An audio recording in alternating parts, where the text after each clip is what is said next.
TV news initially reflected radio bulletins.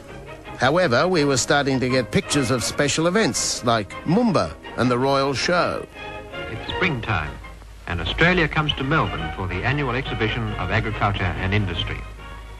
Over 1 million people flock to this 10-day festival set in the very heart of Melbourne. A festival with a carnival as well as a rural atmosphere, and noted especially for its grand parade. And we began our long tradition of covering Anzac Day and the meeting of old diggers. And of course, Royal Tours. Here is Her Majesty, smiling and lovely as ever, entering these gardens. Corinne Kirby will describe the scene. Her Majesty is wearing a pink frock. From this distance, it seems to be of a silk with a matching loose coat, white gloves and a white handbag and shoes. For the first years, a single outside broadcast van travelled everywhere to cover these events. And of course, there was sport. Some would argue that the main reason for having television is to cover sport. Initially, coverage of all types was possible without restriction.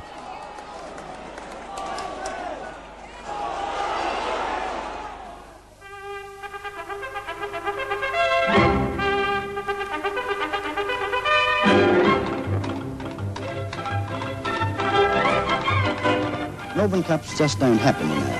Horses are set for the event many months in advance, and somehow everything is timed to perfection for the afternoon of the first Tuesday in November, when a crowd of approximately 100,000 people will pack this beautiful course.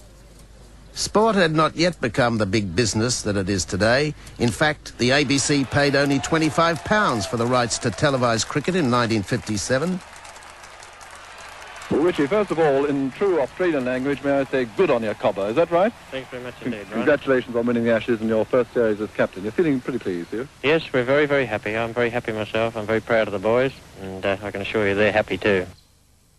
Golf was also waiting in the wings. Not long after this, the ABC realised the potential of a gardening program.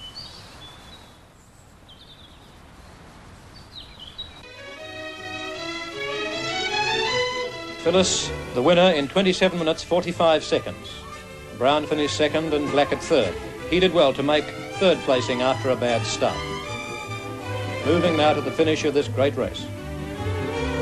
Plenty of thrills and the minimum of spills, we're happy to say, at the Phillip Island motorbike racing on New Year's Day. Being there is something we now take for granted. But then, it was the outside broadcast vans that enabled us to enjoy distant sporting carnivals like the Stall Gift from the comfort of our own living room. One of the most important developments was the laying of the coaxial cable.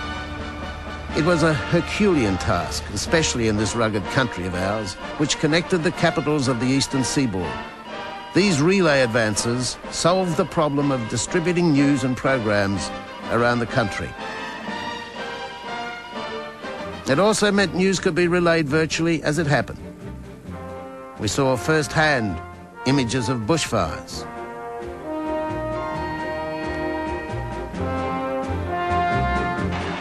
and visiting celebrities. As our values changed and we went decimal. In come the dollars and in come the cents to replace the pound and the shilling. The gradual opening up of country stations affirmed the ABC's commitment to our rural audience. 54 voices, drawn from both the Dutch Male Choir and the Ladies' Choral Society of Melbourne, gave atmosphere and background to the first Berry Festival ever to be held in Victoria. The festival took place high in the Dandenong Ranges in the Sylvan Monbulk area, some 25 miles due east of Melbourne.